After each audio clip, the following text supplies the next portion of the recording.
Hello guys, for today's video guys, meron tayo ditong siomai. Nakakamiss kumain ng siomai guys. Nilagyan ko yan ng chili oil. kakaibang siomai, may chili oil tsaka bagoong. Sana oh.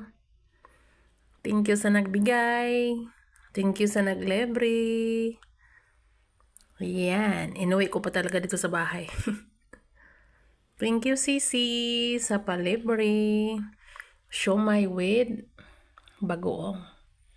Kakamayin na natin. Sarap.